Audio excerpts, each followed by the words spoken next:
$8 همدیاران عزیز تلفن ما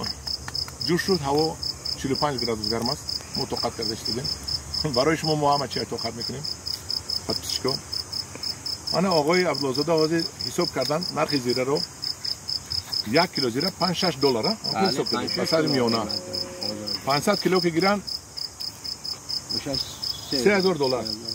در یک گکتر شما $3,000 از لالمی $3,000 شما یگانجا میگیرید هیچ وقت نمیگیرید بو که همه که مال میخورد نه این علفش هیچ مال نمیخوره ها زیرا رو علفش یگان مال نمیخورده خیلی یگانجا استفاده میبرید یعنی در بوته بکنید هیچ من نمیدونستم دیدید هیچ مال نمیخوره آفتی نداره هیچ همدیران عزیز من این دویم نوار بود در خبت یکم نوار مونده من روی میکنم و شما اگر همین نوارای من به شما معقول باشد یگان گپ نایسید یگان پدلیت سکنید یگان پدپیست سکنید اما آینده باز سر کروی عجایب در پیش از که من برای شما یاد میتیم شما پدپیست سکنید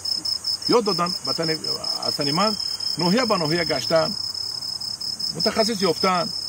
تجربه گرفته به شما پیشنهاد کردن من فقط در گردن شما پدپیست کردن و یگان لایک موندن دیگر راه نیست یگان وزبینی نداره در شما همدیران عزیز در پناه خدا باشید خدا نگهبان شما باشد